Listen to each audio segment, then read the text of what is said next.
Messieurs, il est des hommes à qui l'on succède et que personne ne remplace.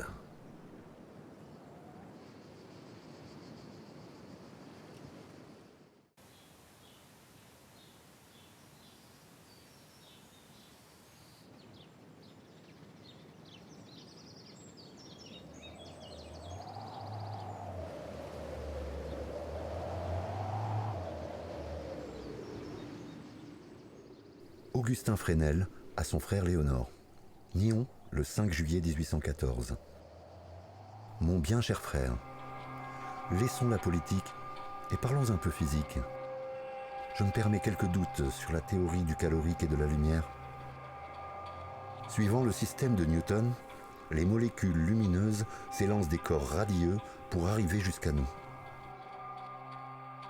Je t'avoue que je suis fort tenté de croire aux vibrations d'un fluide particulier pour la transmission de la lumière et de la chaleur.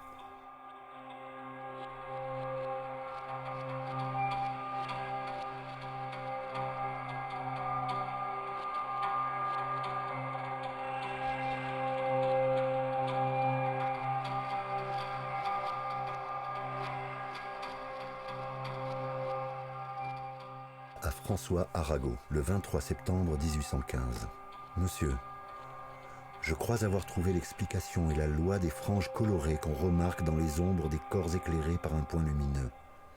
Je désirerais savoir si l'on n'a point déjà déterminé la loi de la diffraction par des expériences suffisamment exactes. J'attendrai votre réponse avec impatience.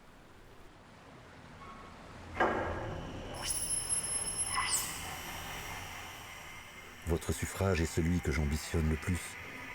Je suis, avec la plus haute considération, monsieur, votre très humble et très obéissant serviteur.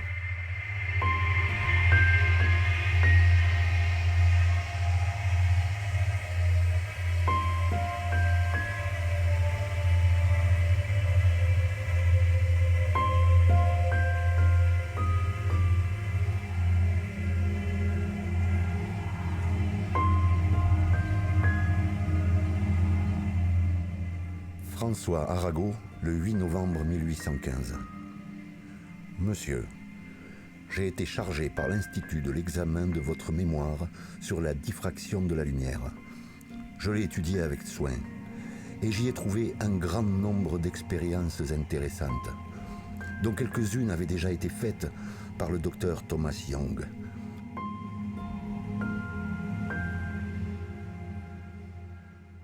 Mais ce qui ni lui, ni personne n'avait vu avant vous, c'est que les bandes colorées extérieures ne cheminent pas en ligne droite à mesure qu'on s'éloigne du corps opaque.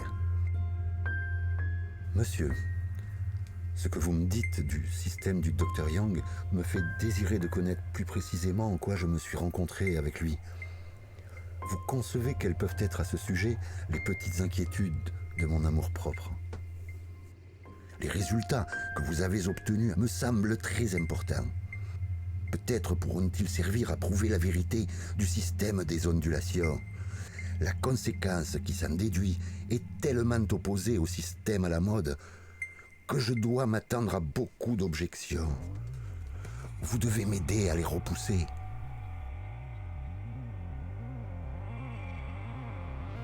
Recevez l'assurance de mon bien sincère attachement. François Arago. Post-scriptum. Pardonnez ce griffonnage. L'heure du courrier approche et je désire que ma lettre parte aujourd'hui.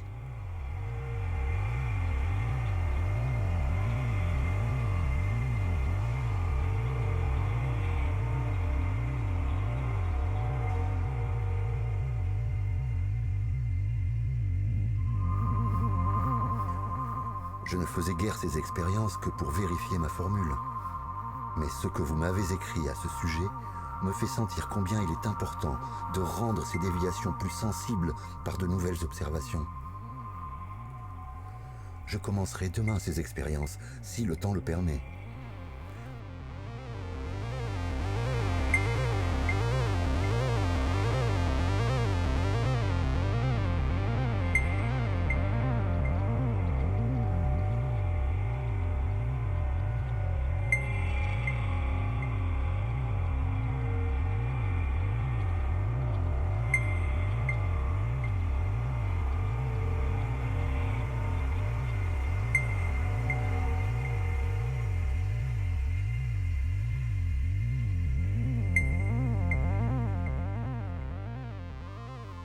Mes 2 mémoires sont mal rédigées. Et j'ai besoin à cet égard de toute votre indulgence. J'écris avec beaucoup de difficultés, et le mauvais état de ma santé me rendait ce travail encore plus pénible qu'à l'ordinaire. Je serais peut-être parvenu à faire mieux en y mettant plus de temps, mais je voyais expirer mon congé, et je craignais surtout, je vous l'avoue, de perdre l'avantage de la priorité.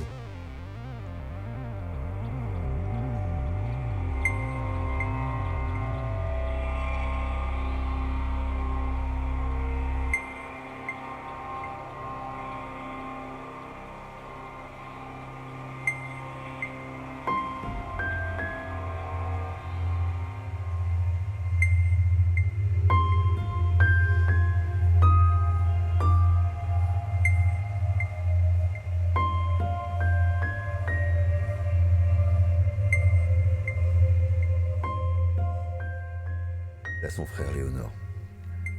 J'ai employé toute la semaine dernière à polir et à copier un énorme mémoire que je voulais laisser à l'Institut avant mon départ, comme un mourant laisse son testament. S'il se fait à ce sujet une révolution dans l'optique, comme je l'espère, l'amour-propre des savants sera intéressé à me faire une part plus grosse que je ne la mérite, car en avouant qu'ils s'étaient trompés, ils diront sans doute pour s'excuser que rien n'avait encore démontré la fausseté du système de Newton.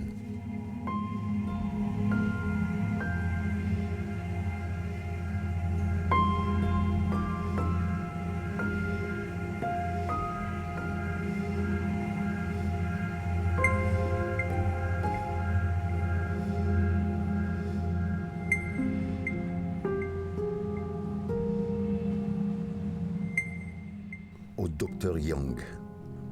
Monsieur, le mémoire de Monsieur Fresnel me paraît devoir être considéré comme la démonstration de votre doctrine des interférences.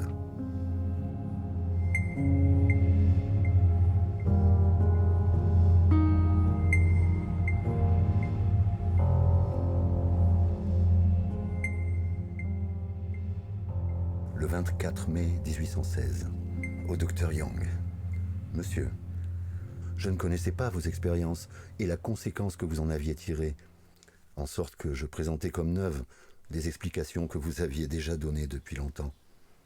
Je les ai retranchées dans le mémoire imprimé que j'ai l'honneur de vous envoyer. Et je n'y ai laissé que celle des franges colorées des ombres, parce que j'ai ajouté quelque chose à ce que vous aviez déjà dit sur ce phénomène. Quand on croit avoir fait une découverte, on n'apprend pas sans regret qu'on a été prévenu, mais si quelque chose pouvait me consoler de n'avoir pas l'avantage de la priorité, c'était de m'être rencontré avec un savant qui a enrichi la physique d'un si grand nombre de découvertes importantes, et cela n'a pas peu contribué en même temps à augmenter ma confiance dans la théorie que j'avais adoptée. Je suis avec la plus haute considération, monsieur, votre très humble et très obéissant serviteur.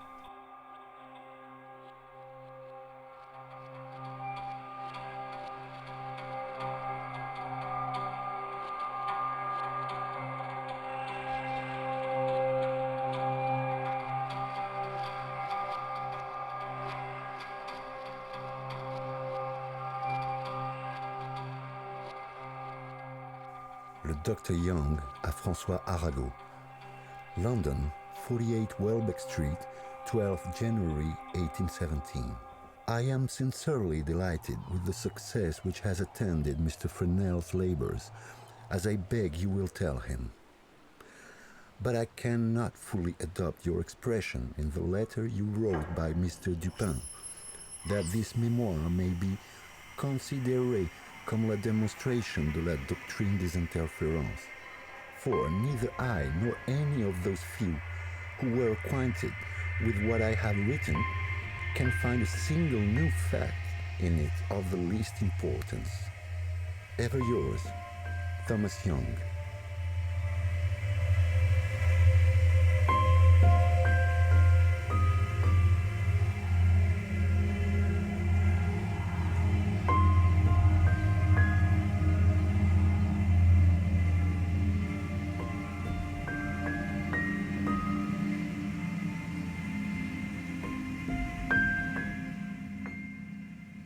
François Arago. L'avez-vous vu et lui avez-vous fait concevoir qu'il était possible que je me fusse rencontré sur plusieurs points avec le Dr Yang sans avoir lu son ouvrage, et qu'en publiant mes expériences, je n'avais pas l'intention de lui voler les siennes? C'est par de nouvelles découvertes qu'il faut répondre à ces reproches de plagiat.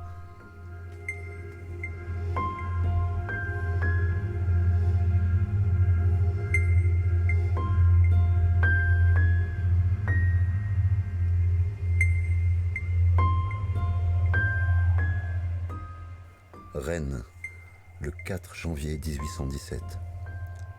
Monsieur, je ne sais si l'impatience de recevoir votre réponse me fait trouver le temps plus long qu'il n'est réellement. Mais pardonnez-moi ce reproche. Il me semble que vous me la faites bien attendre. 2 mots de vous suffiraient pour satisfaire ma curiosité. Et 2 mots ne sont pas longs à écrire.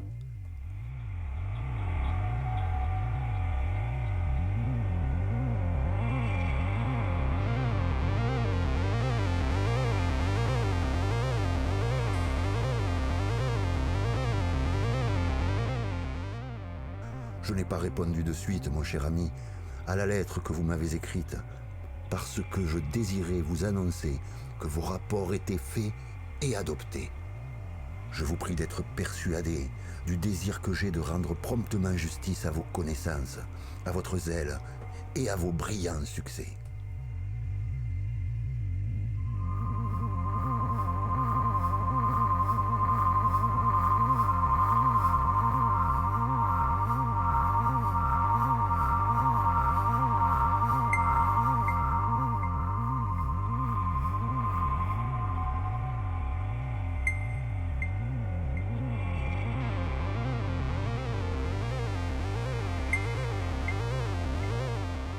À Augustin Fresnel, Worthing, 16 octobre 1819.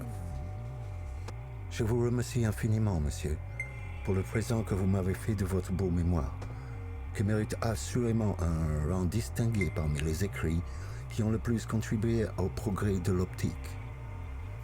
J'avoue que ma petite lettre à monsieur Arago manque d'exactitude.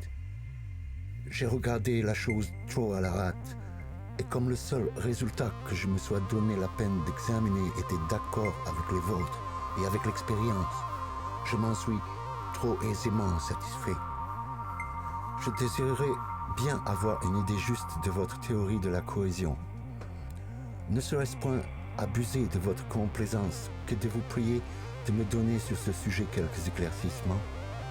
Si vous avez la bonté de le faire, je vous prie de le mettre à ma portée et de ne pas trop compter sur ma perspicacité.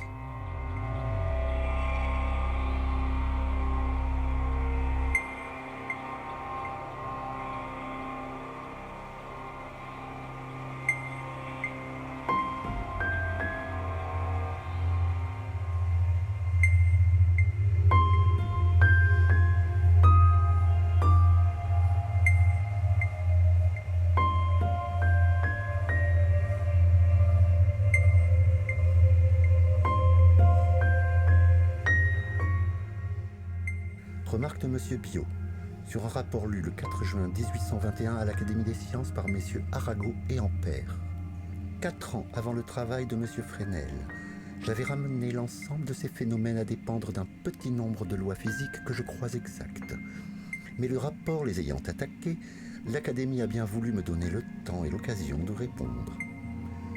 Je le ferai aussi clairement, aussi brièvement qu'il me sera possible en tâchant de marquer avec équité, comme on doit le faire dans des recherches si délicates et encore si peu complètes, la nuance, souvent difficile à saisir, qui sépare la certitude de la vraisemblance et la vérité de l'erreur. J'ai cru, je crois encore que ce sont là de simples lois physiques indépendantes de toute hypothèse et auxquelles on ne peut faire avec fondement aucune objection. En ne mettant aucun obstacle à la publication des remarques de M. Biot dans les annales de chimie et de physique, je ne me suis pas engagé à les laisser sans réponse. Les mémoires que M. Biot a publiées sur la théorie de la polarisation mobile pourraient sans difficulté être réduit à une quarantaine de pages si les objections de M. Fresnel sont fondées. Il était donc bien présumable qu'en parlant favorablement du travail de ce jeune physicien, nous n'obtiendrions pas l'assentiment de notre savant confrère. Voici, dit-il, la règle que j'ai déduite des expériences de M. Biot. Dans un rapport lu à l'Académie et soumis à sa sanction, il était juste, ce me semble, de dire ce que M. Fresnel avait trouvé de secours dans les travaux de ceux qui l'avaient précédé. Les expériences de M. Fresnel, que j'ai rapportées, étant la critique directe des expériences de M. Biot, personne, ce me semble, ne pouvait douter que celles-ci n'eussent l'antériorité. Indépendamment de ces inexactitudes de détail, le rapport me semble s'écarter des règles généralement établies dans les sociétés savantes pour assurer l'équité de leurs décisions. En lisant les remarques de M. Biot, je me suis involontairement rappelé le petit jeu de société connu sous le nom de propos interrompus, et dans lequel, comme on sait, il faut répondre au hasard à une question qu'on n'a pas entendue.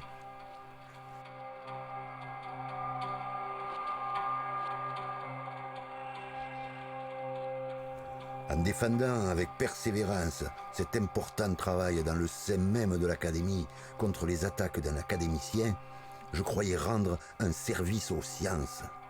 On me fit savoir par écrit que si je consentais à retirer le rapport, on retiendrait les foudres dont j'étais menacé. La paix et la tranquillité sont des biens très désirables, mais M. Biot doit se rappeler que je ne consentis pas à les acquérir au prix d'une telle concession.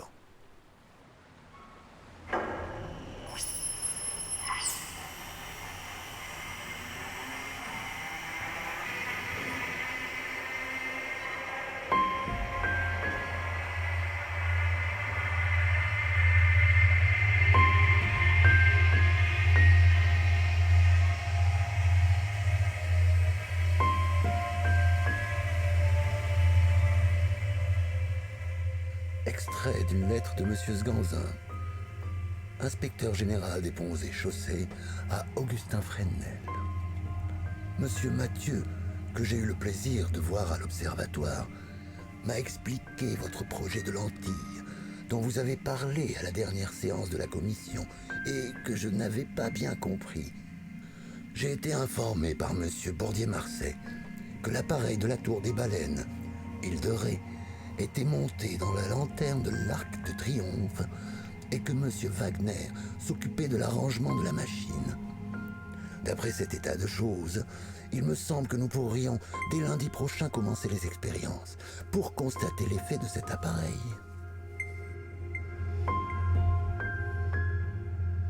La commission a pris une bonne détermination à laquelle j'adhère, en vous autorisant à faire une dépense de 500 francs pour la fabrication de votre lentille. L'inspecteur général des travaux maritimes, Joseph Sganzin.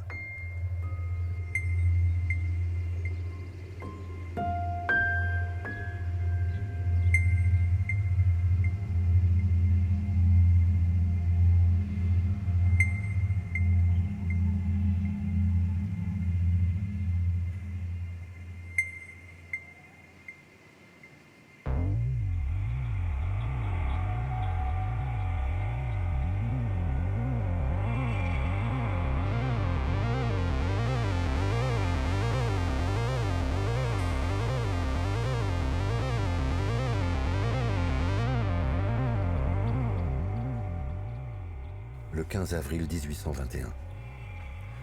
Nous avons fait vendredi dernier devant M. Becquet une expérience comparative des grands réflecteurs de Lenoir et de Bordier-Marcet avec la nouvelle lentille que vient de construire M. Soleil.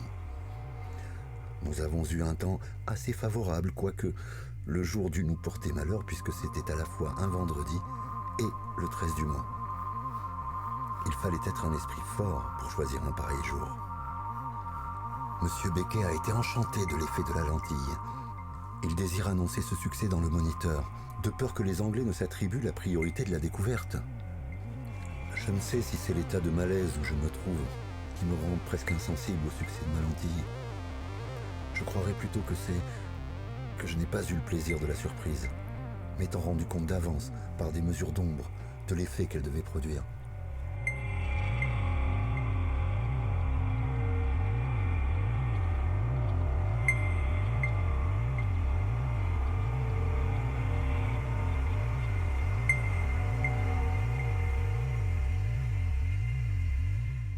Le 23 juillet 1822. Le phare lenticulaire qui est placé depuis une dizaine de jours sur l'arc de triomphe de l'Étoile et que nous avons déjà allumé 3 fois a eu aussi l'honneur d'attirer l'attention d'un grand nombre d'honnêtes Parisiens. Monsieur Becquet attend le retour du roi à Paris pour lui en donner le spectacle.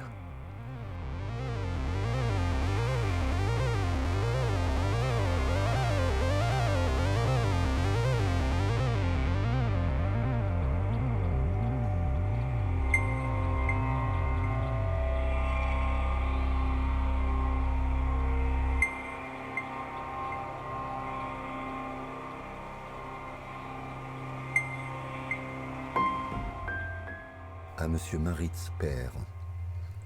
Paris, le 22 juin 1823. Monsieur, je compte partir dans 8 à 10 jours pour établir l'appareil lenticulaire à Cordouan. Je dois avoir terminé cette opération à la fin de juillet et je m'empresserai de vous faire part de l'opinion de nos marins sur le nouveau phare.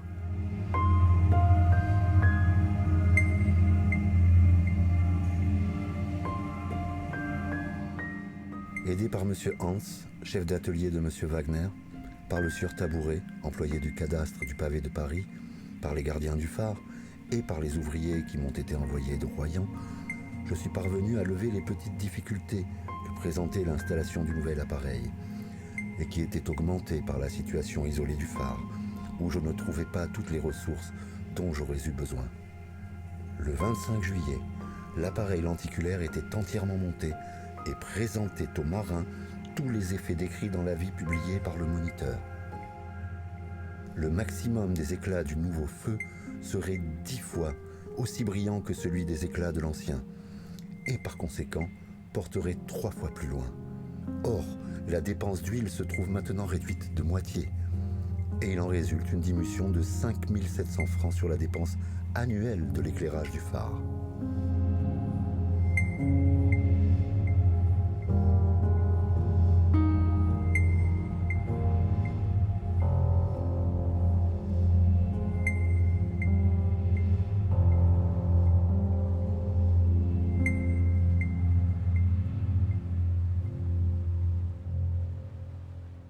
Bordeaux, le 5 août 1823.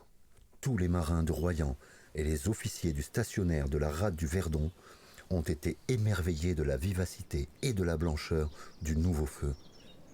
Les Anglais, que les bains de mer amènent à Royan, ont hautement proclamé la supériorité de ce phare sur tout ce qu'ils ont vu en Angleterre.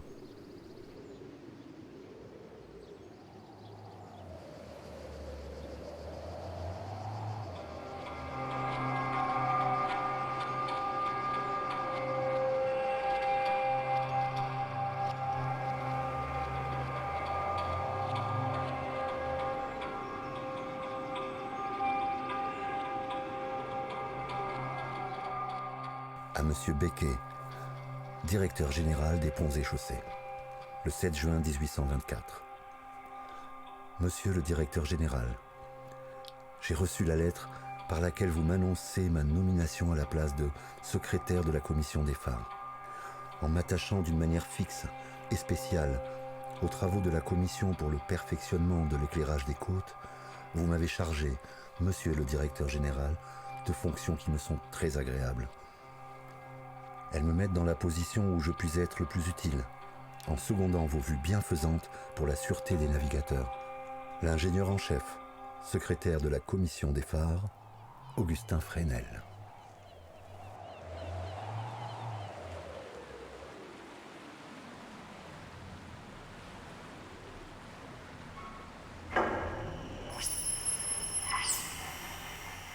« 12 septembre 1824.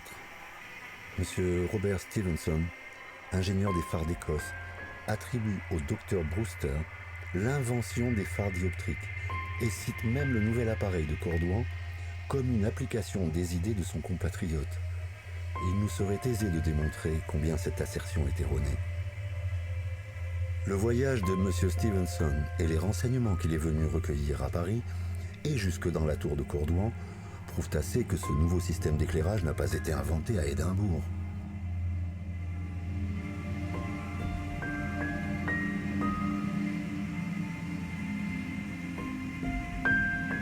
Au Dr Young, le 26 novembre 1824. Monsieur, si j'ai tardé quelques jours à répondre à votre lettre du 17, c'est qu'une indisposition assez grave m'interdisait la plus légère occupation. Je n'ai encore en ce moment que le degré de force qui suffit pour écrire une lettre. Je suis trop faible pour multiplier mes engagements et que ma santé exige absolument un repos de quelques mois. C'est avec regret que je me vois dans l'impossibilité d'écrire l'exposé de mes idées théoriques que vous me demandez. Cependant, dois-je regretter de ne pouvoir travailler pour un ouvrage anglais ? Le docteur Brewster prétend que c'est d'après ses idées qu'on a perfectionné l'éclairage du phare de Cordouan, quoique l'invention et l'exécution des lentilles à échelon soient toutes françaises, du commencement jusqu'à la fin. Si je parvenais à démontrer à M. Herschel, à M. Wollaston et aux autres physiciens anglais encore attachés au système de Newton que la théorie des ondes mérite la préférence, il ne manquerait pas de dire que c'est uniquement à vos travaux qu'on doit le renversement du système de l'émission et les progrès de la théorie des ondes. Il me semble cependant, je ne sais si mon amour-propre m'aveugle, que ce que vous m'aviez laissé à faire sur ces diverses parties de l'optique était aussi difficile que ce que vous aviez fait. Vous aviez cueilli les fleurs, pourrais-je dire, avec la modestie anglaise, et j'ai creusé péniblement pour découvrir les racines. Entre nous, je ne suis pas persuadé de la justesse de ce mot spirituel par lequel vous vous compariez à un arbre et moi à une pomme que cet arbre aurait produite. J'ai la conviction intérieure que la pomme aurait poussé sans l'arbre.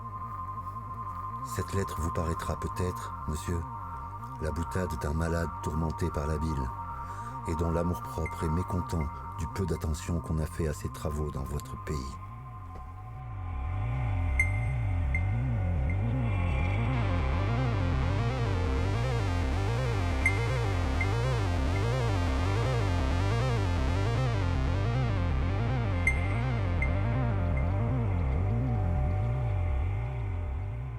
Le 19 janvier 1825.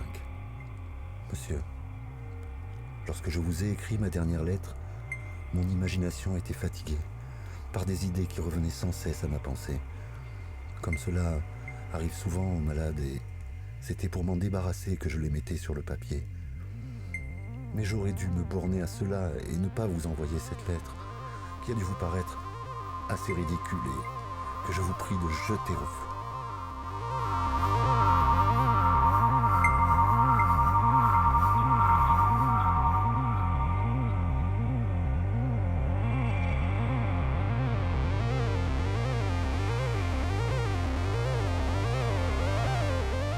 Dr. Young à Augustin Fresnel.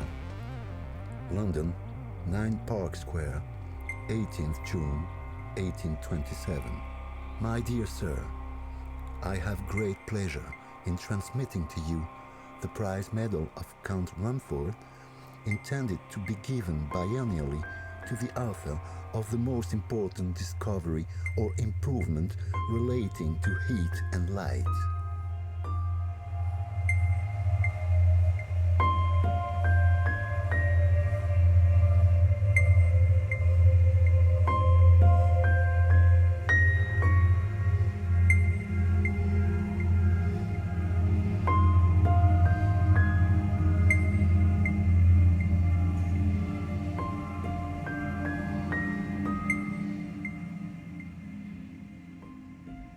Paris, 6 août 1827.